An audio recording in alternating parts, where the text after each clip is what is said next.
Ana Karenina, de Lev Tolstói, com tradução de Irineu Franco Perpétuo, prefácio de Thomas Mann, pela editora 34. Um livro que foi lançado em 1877, tem aproximadamente 900 páginas, é de grande fôlego. Para a gente entender um pouco desse livro, é preciso buscar conhecer, brevemente, pelo menos, um pouco do contexto histórico da Rússia nesse período, né? A Rússia imperial no século XIX. Então, nesse período, estavam acontecendo reformas promovidas pelo imperador Alexandre II. Essas reformas, elas deram fim ao regime de servidão, né? Os servos foram libertados.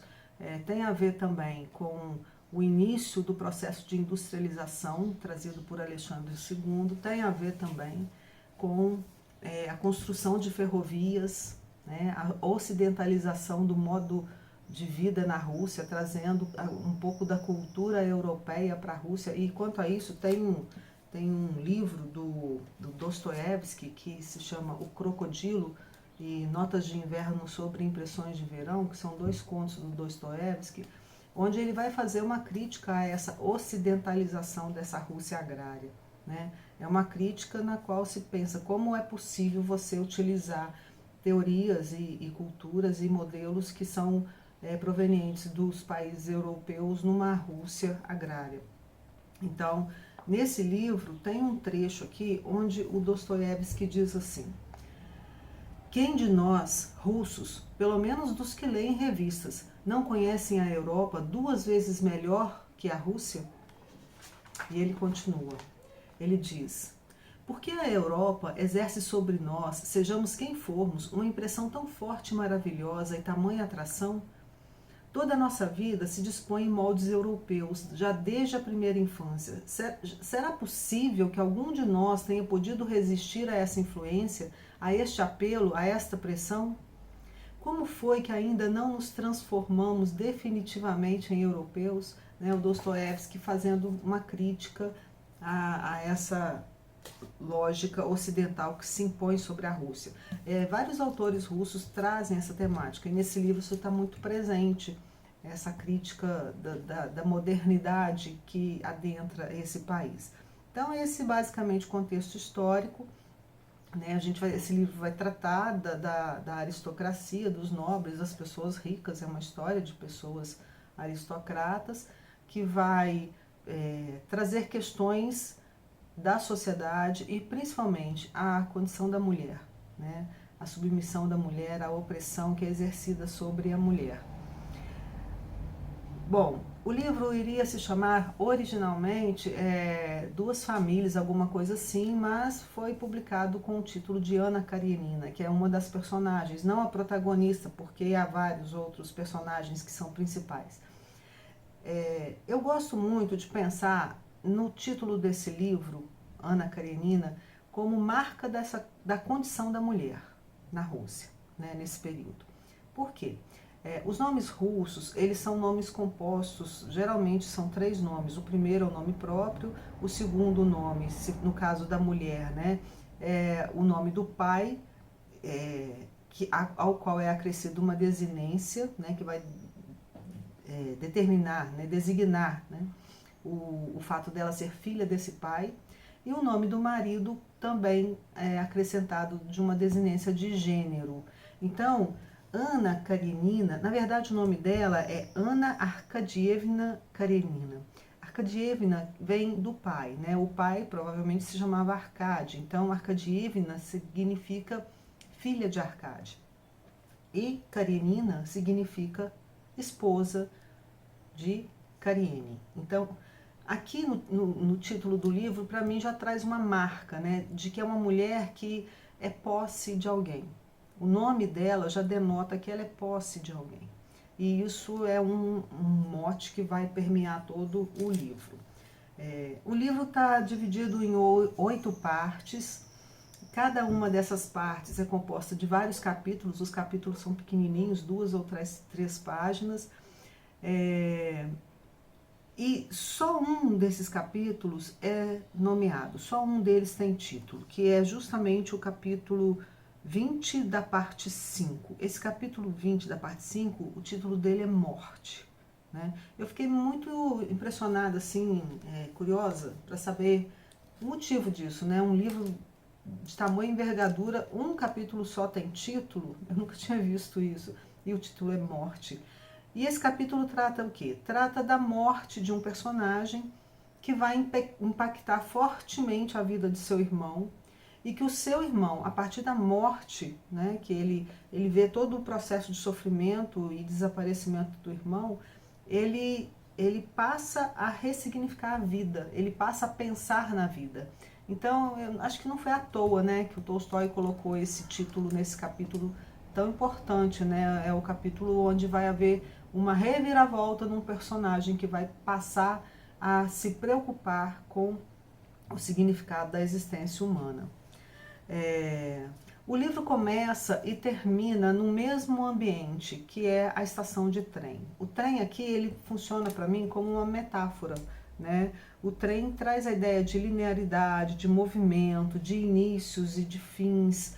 Então, ele vem como uma metáfora para dizer para a gente que tudo nesse livro é movimento, né? Inclusive, nos primeiros capítulos, quando eu li, me deu a impressão de que cada capítulo tratava de um dia. Né? Eu lembrei até do James Joyce, né? Ulisses, eu li Ulisses do James Joyce, só que o Ulisses trata de um dia só.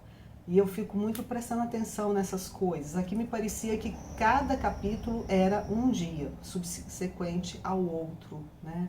E ele assim quase no decorrer todo da escrita, só em algum momentinho lá no final que ele diz assim, passaram-se 3 meses, né? Então, o que é isso? O dia a dia, é o cotidiano, é o todo dia. Eu acho que a metáfora do trem vem representar essa vida cotidiana que aparentemente ela é repetitiva, ela é estagnada e onde não acontece nada, né? E a gente lendo o dia a dia, a gente vai percebendo as transformações dos personagens, da vida, das relações, né? Os personagens desse livro são muitos personagens, né? Eu geralmente quando leio os russos, eu costumo anotar à parte os nomes dos personagens com uma breve biografia de cada um, porque os personagens, os nomes deles são muito confusos, né? Para nós que somos leitores e leitoras brasileiras.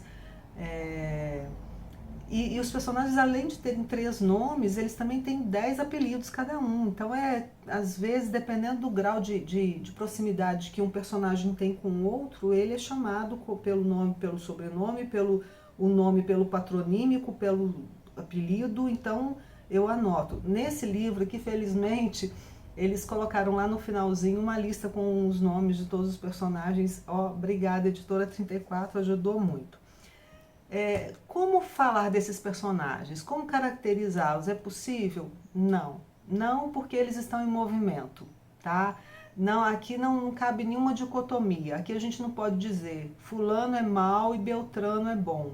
Fulano tá certo e o outro tá errado. Não dá, porque todos estão se transformando, todos estão se modificando continuamente. Então, às vezes você faz um juízo de valor sobre um personagem, gosta mais dele ou menos, e depois aquilo se transforma e você muda completamente a sua percepção sobre o personagem. Então não dá mesmo para categorizar ninguém, só dá para ler e acompanhar o processo de cada um, né? E todos eles se transformam. Quais são os temas abordados nesse livro? São vários. Eu vou anunciar alguns deles aqui, mas é claro que eu não estou dando conta de tudo, né, gente? Um dos temas que eu percebo aqui é a discussão entre a relação entre ciência e fé, né? Aqueles que acreditam, que buscam explicação na ciência e os que aceitam os dogmas religiosos como explicação do mundo. Também a questão da cidade em contraposição ao campo. A cidade como modelo de urbanização, de modernidade, de tecnologia, de avanço, de progresso, e o campo como um lugar de atraso, um lugar de reprodução. um lugar onde estão localizados os saberes ancestrais. Temos também discussões sobre propriedade privada e socialização da terra. Isso, inclusive, vai gerar belíssimas conversações aqui no livro. Eu vou comentar depois sobre isso. Temos também a questão das leis que são colocadas, as leis institucionais, né, e as regras sociais, que são duas coisas diferentes. Temos as leis e temos as regras sociais. Quando eu li, me fez lembrar muito um livro do Clifford Geertz, que se chama A Interpretação das Culturas. Tem um capítulo nesse livro que se chama A Briga de Galos Balinesa, que trata de uma briga de galos, né? Então, o Geertz vai falar que nessa ilha, em Bali, a briga de galos é proibida pela lei, ela é proibida. Só que essa mesma lei, só que essa mesma sociedade permite a briga de galos em algumas ocasiões, né? Então, a gente vê aqui nesse livro uma dinâmica muito semelhante, porque aqui no caso desse livro, a questão, o problema central aqui é a infidelidade. Então, a infidelidade, ela é algo que é condenado pela lei, né? Não é permitido. Só que em alguns momentos, em alguns casos, quando praticado por alguns determinados sujeitos, leia-se homens, né, ela é permitida.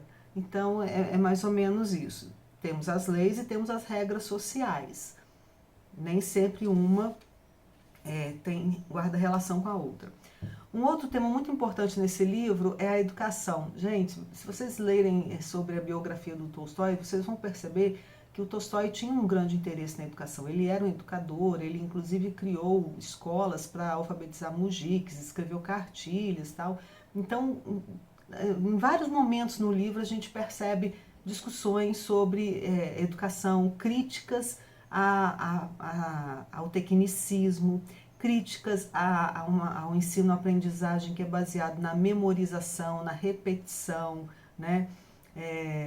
Tem um menino nesse livro, Serioja, o nome dele é Serioja, ele tem 8 anos e o professor, o preceptor dele e o pai também ensinam esse menino através da memorização de versículos da Bíblia e também memorização da gramática. E o menino não aprende de jeito nenhum. E aí todo mundo fala, esse menino não aprende, esse menino não sabe.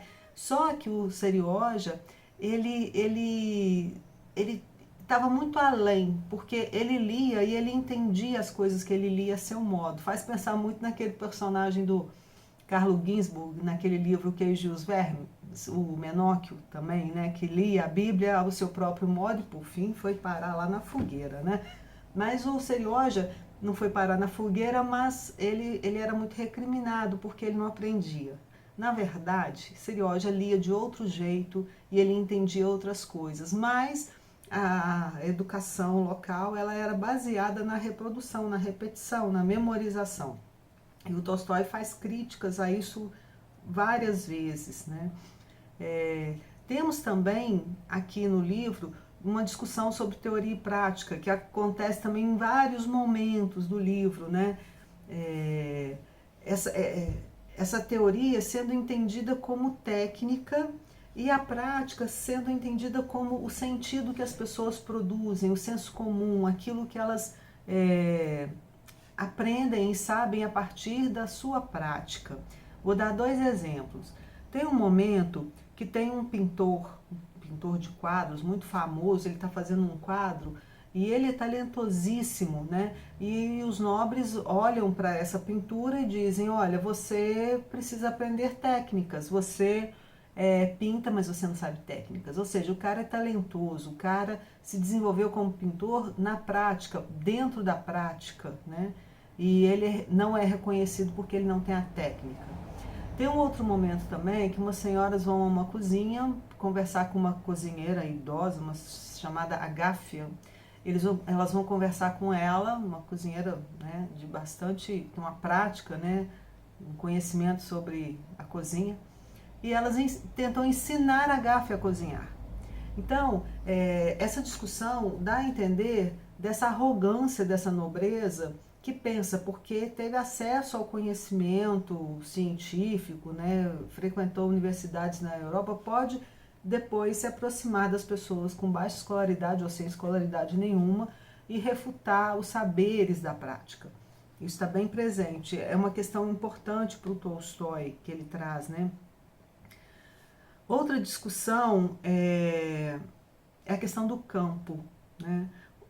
Isso fica muito marcado aqui, porque há alguns personagens, algumas figuras que entendem o campo como um lugar de lazer, é onde eles vão passar as férias, onde eles vão refrescar o corpo e a alma, né? Vão ficar à toa. Um personagem que eu vou falar sobre ele, que é o Liovin, ele vê o campo como lugar de trabalho, é o local de trabalho, é onde se ganha o pão, com o suor, né, com o trabalho braçal. Então, essa distinção entre campo como lazer e campo como trabalho, ela está presente também no livro. Uma outra discussão que vem é sobre alienação parental. Tem uma criança que os pais se divorciam e aí algumas pessoas influenciam um pai e o pai diz, né, junto com essas outras pessoas, diz para a criança que a mãe dele morreu. Então tem alienação parental aqui também. Temos também a possibilidade de justificar o erro em nome de Deus. Nossa, que coisa contemporânea, né? Parece o Brasil. Tem dois personagens que se envolvem numa aura mística e eles, todos os erros, todas as perversidades deles, eles justificam em nome de Deus. Temos aqui também a questão da infância no século XIX. É muito importante essa parte no livro, porque, veja bem, tem uma personagem que é a Ana, né, a Ana Karenina. Ela tem dois filhos, a Ana. Ela tem o Serioja, esse garotinho de 8 anos, e ela dá à luz a uma menina, Anne. E logo que a menina nasce, e durante todo o período que Ana convive com a menina é um bebezinho, várias vezes o Tolstói conta aqui que Ana não sentia amor pela menina, né? Não sentia afeto. E eu já vi muita gente falar horrores da Ana, que ela era má, perversa, egoísta, porque não amava a filha, que mãe, né, não tinha o instinto da maternidade, né? E aí a gente vai pensar o seguinte, o que era a infância no século XIX? Não era a mesma coisa que hoje. Então, tem dois trechos aqui que eu vou tentar ler, deixa eu ver se eu acho. Vou achar assim. Onde trata especificamente dessa questão da infância, tá? Escuta só. Para a Gáfia, para a babá, para o avô, mesmo para o pai, Mitya era um ser vivo, que só requeria cuidados materiais. Então, essa criança, Mitya, esse menino, ele só requeria cuidados materiais, mais nada. Ele não era um ser humano, né? Ainda. Né? Olha a concepção de infância no século XIX. Tem um outro trecho que trata do mesmo.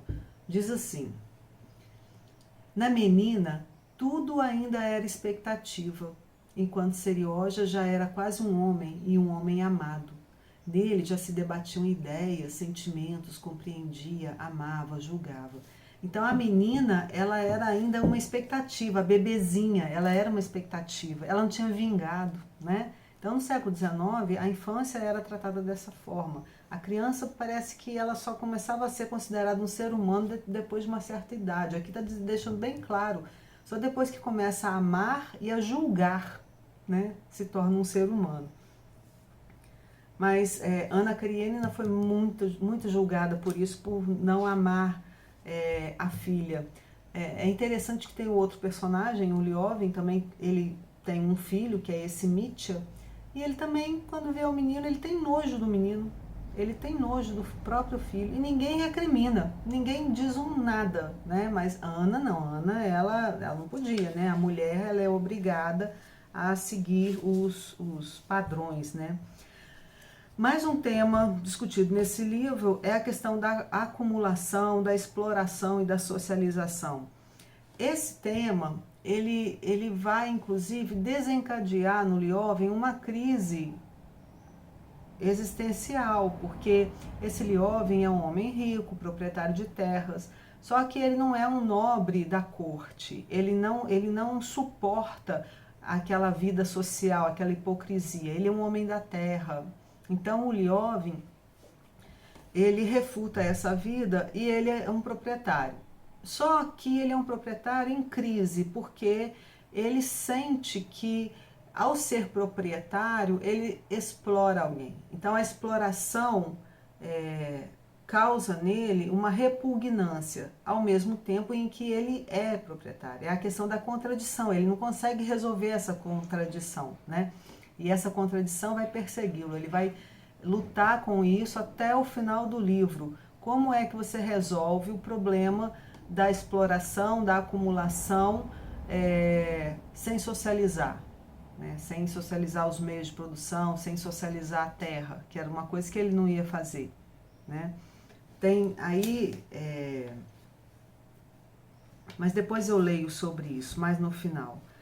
Um outro tema tratado aqui é a guerra, né? E mais principalmente a condição da mulher. A mulher. Essa mulher que nasce numa sociedade que impõe para ela as suas regras de conduta, o seu destino. E o que acontece com Ana Karenina é que ela rompe com esse destino.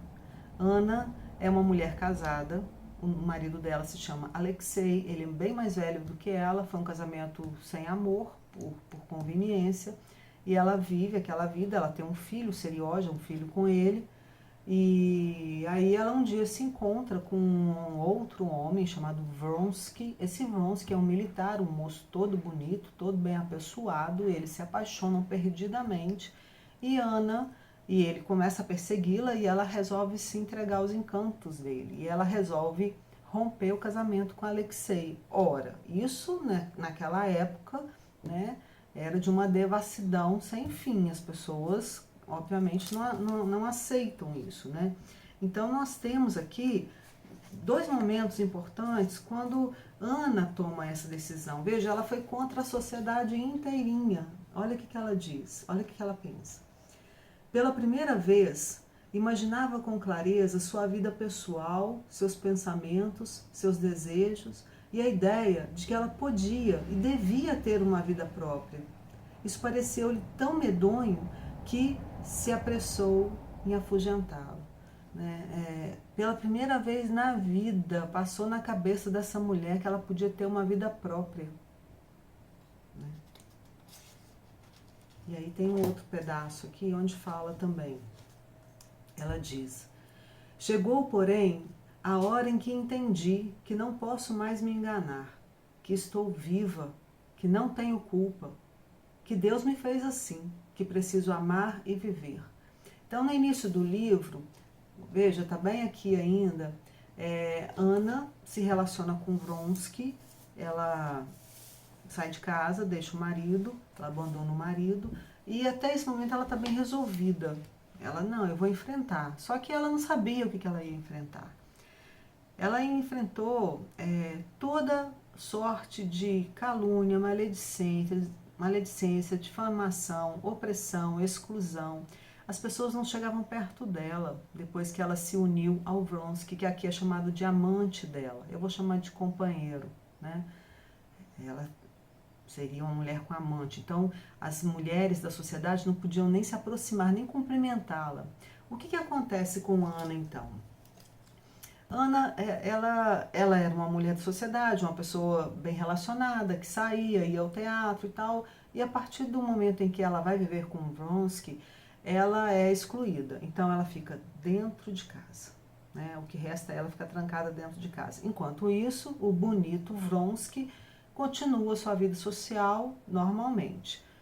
E Ana, em casa, Ana é engravida dele, né? Tem uma filha com ele chamada Anne, a tal menininha que ela não ama, né? Então, ela fica em casa e a partir daí, gente, imagina uma pessoa dentro de um quarto, trancada, né? Sabendo que o mundo inteiro a odeia, não podendo ver o filho, porque o filho fica sob a guarda do pai, ela não tem direito ao filho, e ela começa a consumir muito ópio. Essa questão do ópio me chamou muita atenção, porque quando aparece o ópio aqui, eu percebo muitas mudanças na Ana. Ela passa a viver uma condição de instabilidade emocional muito grande. Ela alterna estados de euforia com depressão, né? Então, o ópio, eu acho que vai ser muito responsável para o desfecho desse livro da Ana, né? Dessa história da Ana. E ela passa, com isso, a, a sentir muito ciúme do Vronsky, muito ciúme do Vronsky. E o ciúme dela, ele é alimentado pela imaginação. Ela pensa em diálogos e em cenas, em acontecimentos, ela pensa e aquilo se torna verdade para ela. Veja bem, olha o que diz aqui. As palavras mais cruéis que um homem rude poderia dizer, ele lhe disse em sua imaginação, e ela não o perdoava, como se ele de fato as tivesse dito. Quer dizer, as palavras mais rudes que ela ouviu do Vronsky foram ditas por ela mesma em sua própria imaginação. Então veja como a situação a situação em que ela se encontrava, né? Presa nesse quarto, essas tormentas todas que ela estava vivendo. Bom, Ana, vou voltar lá no início do livro. Esse livro, gente, ele é muito difícil de falar sobre ele, porque as histórias, como são processos, veja, eu já saí do começo, já fui lá no final do livro, agora eu vou voltar para o início do livro, tá? Eu vou voltar para a primeira linha do livro, primeira frase, que diz assim... Não tô achando, mas eu sei ela quase de cor. Todas as famílias felizes... diz assim, a primeira frase do livro. Todas as famílias felizes são parecidas. Cada família infeliz é infeliz a seu próprio modo. Isso aqui é uma síntese, né, do livro. Engraçado que o livro começa com uma síntese e termina com outra. Vou chegar lá.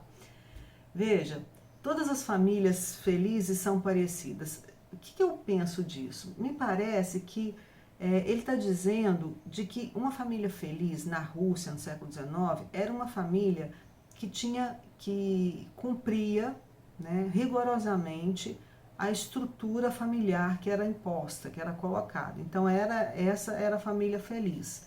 Então todo mundo que se encaixava nessa estrutura era feliz.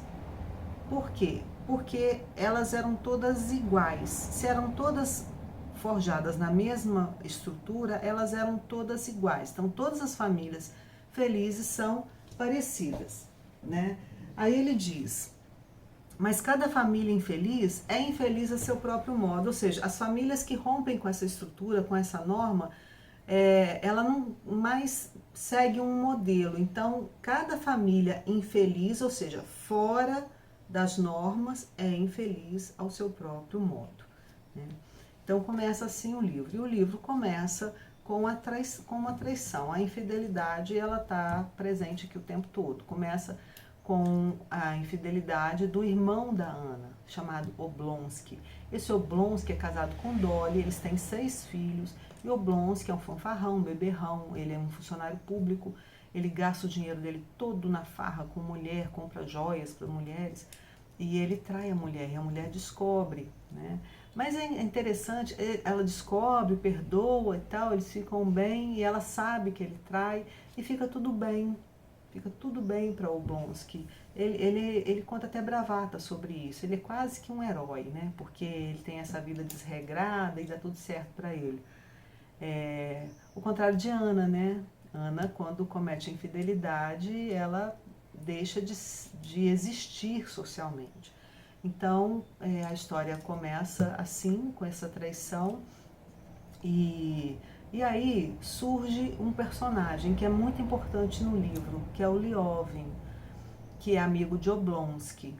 Liovin como eu já falei, ele é um nobre também, é um cara rico, ele tem terras, ele é um proprietário, ele vive nesse dilema que eu já fiz referência, né? Ele pensa, como é que eu posso ser um proprietário de terras e ser contra a exploração se eu próprio exploro, né? Isso tem muito a ver com a dialética do senhor e do escravo de Hegel, né? Inclusive, o Liovin era um leitor de Hegel.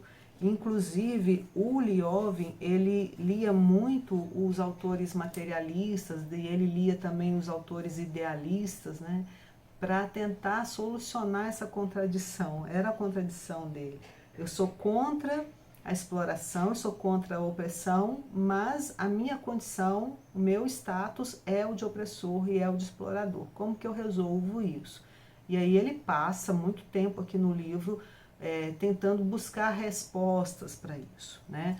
O Liovin, primeiro ele pensa assim, eu vou me casar, ele acha que o casamento, o amor vai trazer para ele a felicidade, porque na verdade ele quer ser feliz, né? Só que ele não entendia que a felicidade dele não consistia nisso. A felicidade dele consistia em resolver esse problema que ele se colocava, essa indignação que ele sentia acerca de si mesmo. Então o Liovin, ele é um cara que acredita muito na ciência, é um cara que lê, né? Ele se afasta de Deus, ele não acredita em Deus, ele acha que Deus não vai responder nada para ele, as perguntas, as dúvidas que ele tem, né? E ele tinha umas ideias muito próprias, sabe? Por exemplo, as ideias dele sobre educação. O Liovin, ele não, deixa eu abrir aqui, ele não defendia as escolas, ele não defendia a educação, né?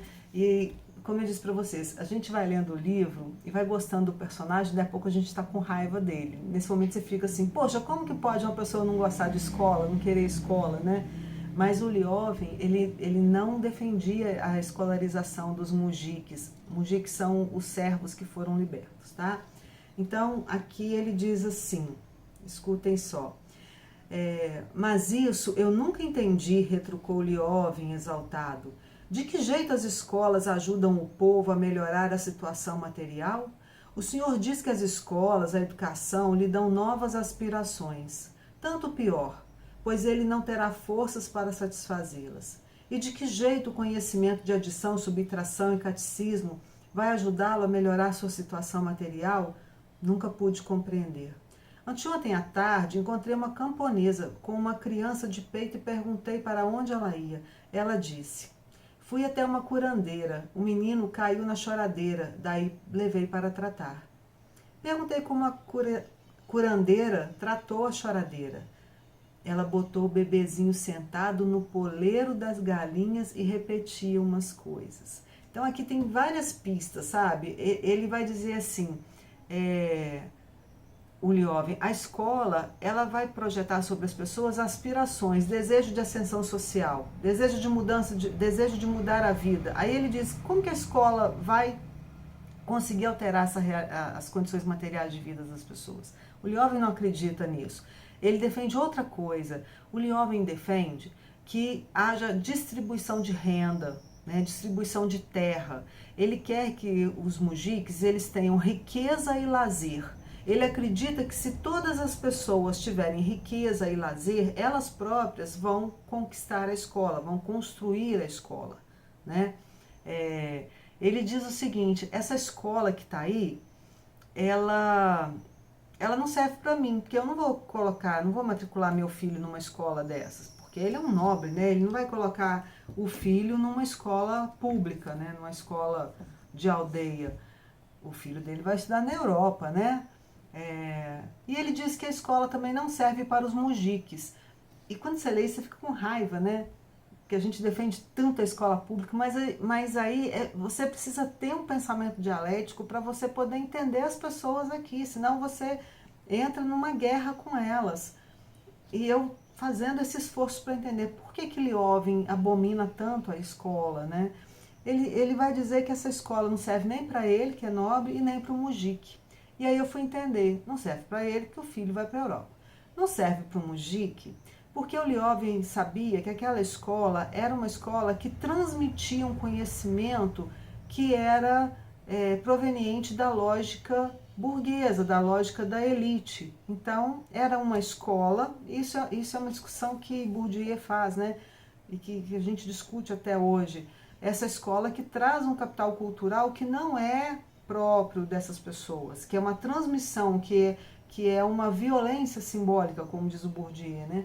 Então, o Liovin, ele era contra a escola. Ele diz que essa escola serve para ninguém, nem para os nobres e nem para os mujiques. O que tem que acontecer é distribuição de renda. Essas pessoas têm que ter dinheiro para elas construírem a escola, trazendo os saberes dela. O Liovin, ele se entendia enormemente com a corte, com as conversações da corte. Ele, sempre que ele tem uma questão a ser pensada, ele vai escutar os mujiques. E ele escuta. Olha só, o Liovin é alguém que escuta o outro, né, com atenção. Vou ler aqui onde ele diz isso. É preciso remediar aquilo que faz o pobre. As escolas não ajudam. O que ajuda é uma organização econômica em que o povo seja mais rico, tenha mais lazer, e então também terá escolas. Só que as ideias dele não eram compradas por ninguém, né? Ele era tido até como meio maluquinho, ninguém entendia, porque o Liovin, ele se metia a pensar sobre todas as contradições postas pela sociedade, pelo mundo econômico, né?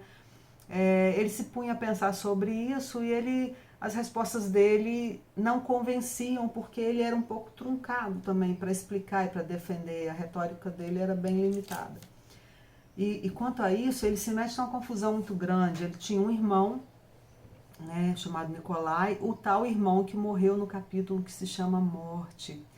Quando o Nicolai morreu, o Liovin passou uma temporada lá com ele, eles discutiram muito, conversaram muito, e o Liovin contou para ele dos planos dele, né, de distribuição de terras, de socialização da terra. E o irmão dele dizia para ele assim, o que você está fazendo? Você está se apropriando das ideias de Marx e está querendo deturpar essas ideias e aplicar na Rússia? Aí o Liovin falava, não, mas eu não sou comunista. Aí o Nicolai disse, não, mas eu sou comunista, o que você está fazendo é uma aberração. E na verdade era o quê? Ele estava realmente se apropriando de umas ideias, né, da contradição, né, entre capital e trabalho, mas ele não conseguia solucionar isso, né? E aí o Liovin, ele tem deixa eu ver se eu marquei. Ele tem ele tem uma solução que ele vai chamar de agir negativamente. Olha o que o Liovin faz. Vou ler esse trecho. Ele diz assim, ele está conversando aqui com o Oblonsky. Sim, mas você sente, mas você não dá a sua propriedade a ele, disse Oblonsky, provocando o Liovin. Quer dizer, você sente isso que você está sentindo, que você explora, você não quer ser um explorador, você não quer ser um opressor, mas também você não dá a sua propriedade para o mujik, né? O Liovin provocando.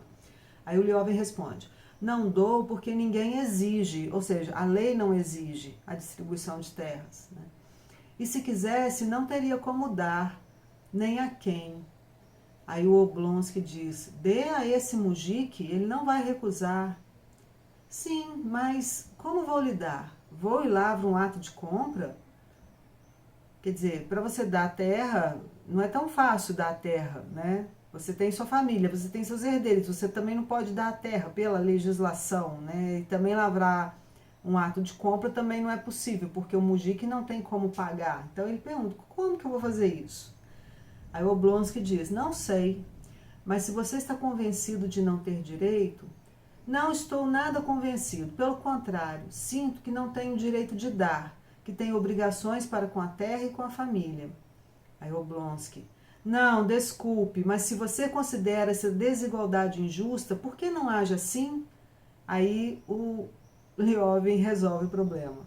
Eu ajo, mas negativamente, no sentido de não me esforçar para aumentar a diferença de situação que existe entre mim e ele. Então, ele resolve, para se redimir, né, dessa contradição, ele resolve agir negativamente, que segundo ele durante a sua vida lá, a sua convivência com os mujiques, não fazer nada que tornasse pior a condição deles. Então, amenizar, né, a condição deles. Mas isso também não resolve, ele continua muito confuso com tudo, né? O Liovin, ele é um personagem, dizem que ele era... O Tolstói se via no Liovin, né? Ele se coloca como o Liovin no livro. Dizem que a biografia é muito próxima. O Liovin, ele era um naturalista, né? Um ambientalista. Ele trabalhava com os mujiques no campo, que causava horror, né? Espanto na nobreza, um nobre ceifando, né? no campo. Ele trabalhava, ele chegava todo sujo em casa todo dia, como todo mundo. E ele tinha umas ideias muito próprias sobre a Terra, sobre a existência, sobre a humanidade. Tem uma frase do Liovin aqui que ela dá muito a pensar. Vou ler para vocês.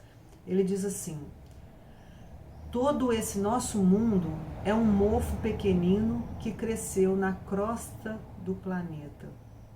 Então, ele vai dizer que o nosso mundo, ou seja, nós somos apenas um mofo que cresceu na crosta do planeta. Aí que a gente vai perceber a valorização que ele dá à natureza, né? Nós somos apenas um mofo, só isso, um mofo que cresceu na crosta do planeta. Bom, gente, voltando lá na Ana, eu nem falei da Kitty. Liovin se casa com Kitty, que era uma moça de 18 anos, sonhadora. Essa menina Kitty, ela no início do livro, ela é uma menina boba, fútil, mas ela amadurece. Ela amadurece quando ela ouve também uma mulher muito simples falar com ela assim: esses problemas que você está se colocando, os problemas românticos, né? Será que ele me ama, não me ama, eu vou morrer por causa dele? Ela ouve essa mulher e ela começa a entender que esses problemas não são problemas, né? E ela vai amadurecendo muito, ela amadurece na dor. A Kitty, ela tem um parto muito difícil, né? Um filhinho dela e do Liovin.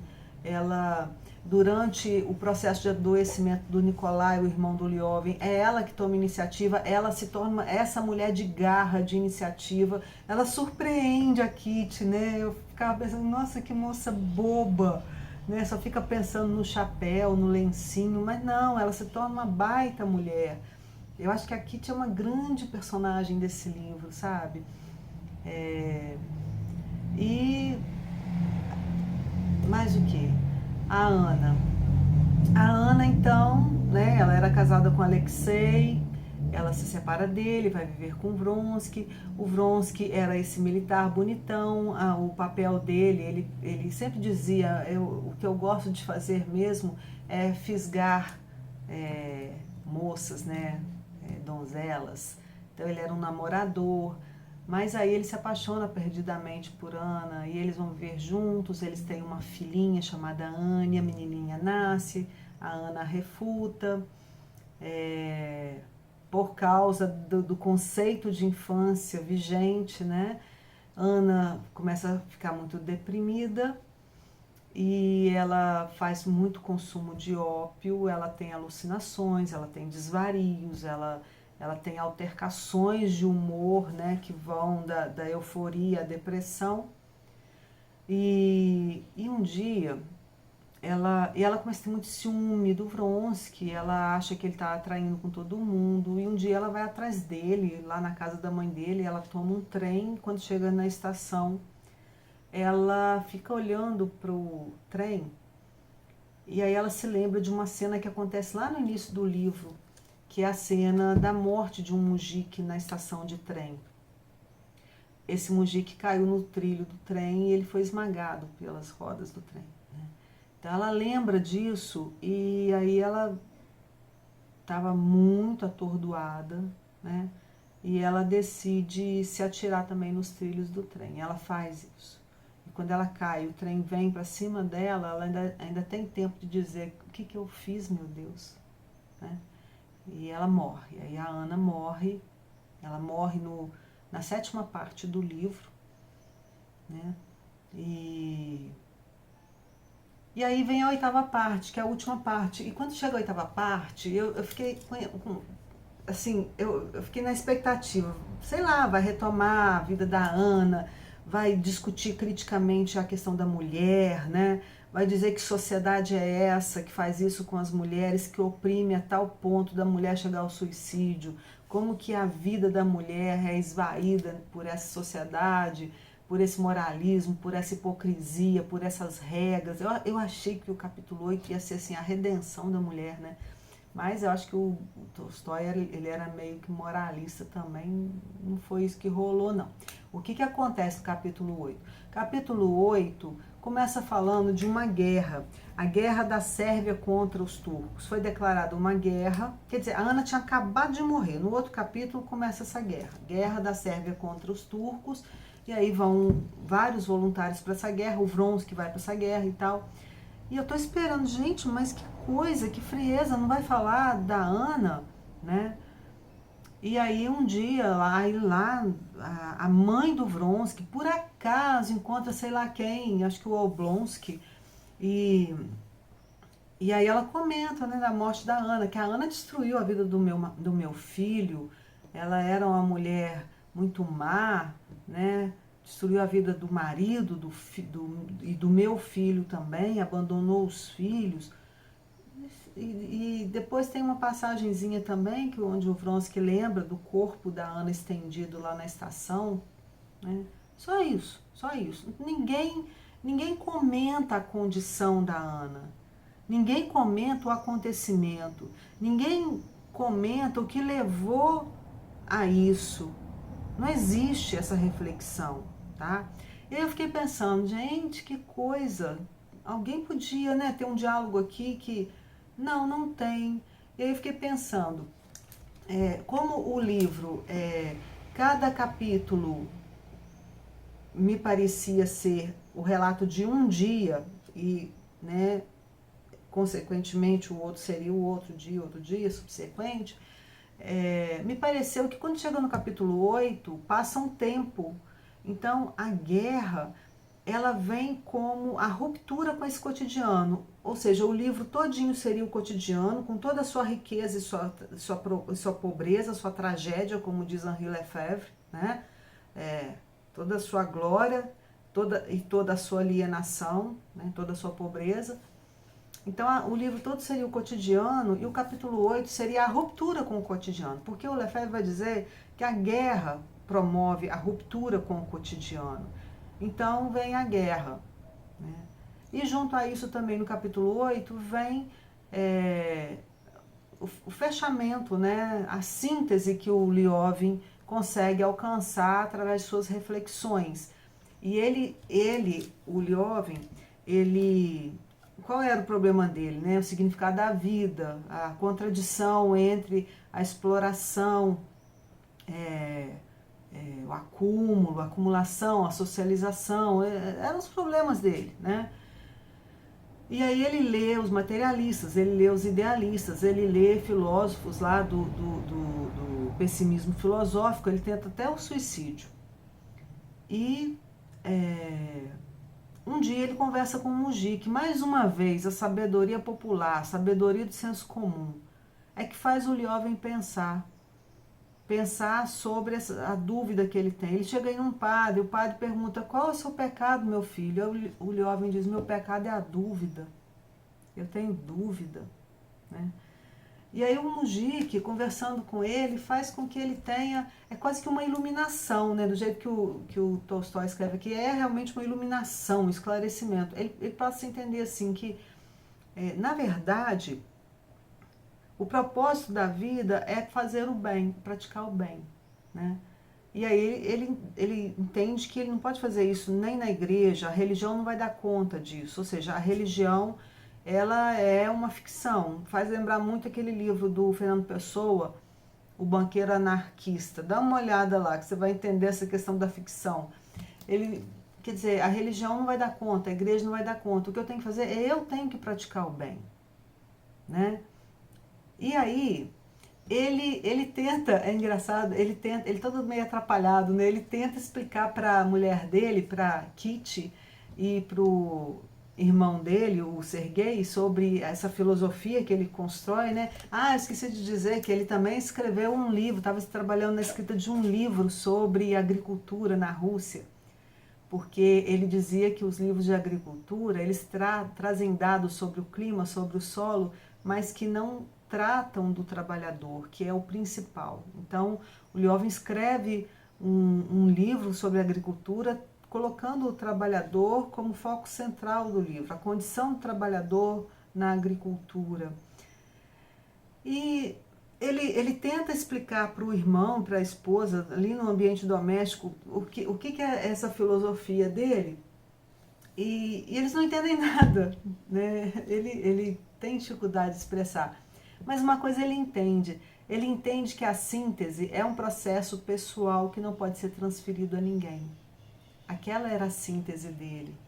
Então, que ele passou esse tempo todo pensando, refletindo, sofrendo, né, até que ele conseguiu alcançar essa síntese.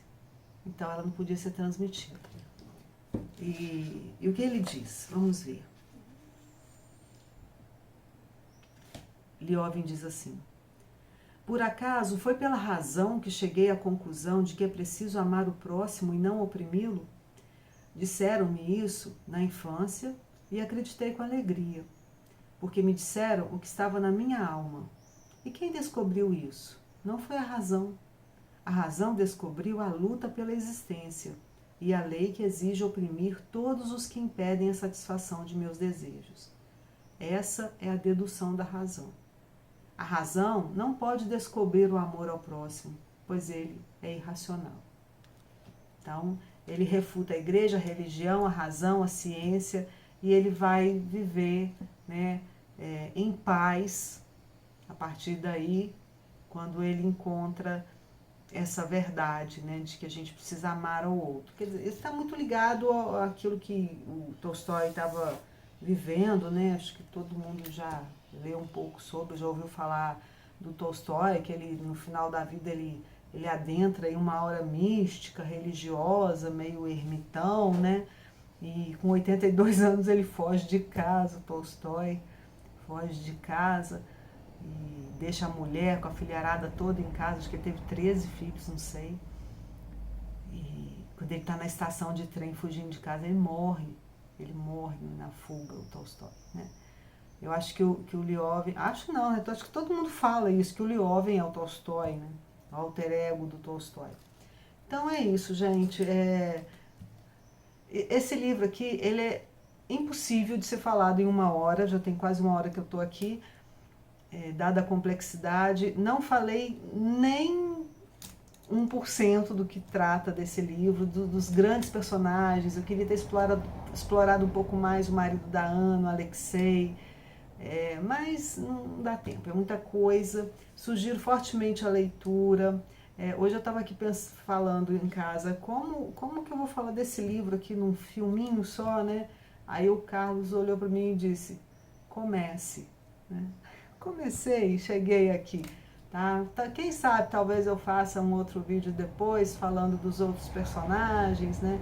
Brilhantes, tem a Varienka, que eu gostaria de comentar, o Alexei, o Sergei, a Agáfia. Nossa, eles são todos apaixonantes.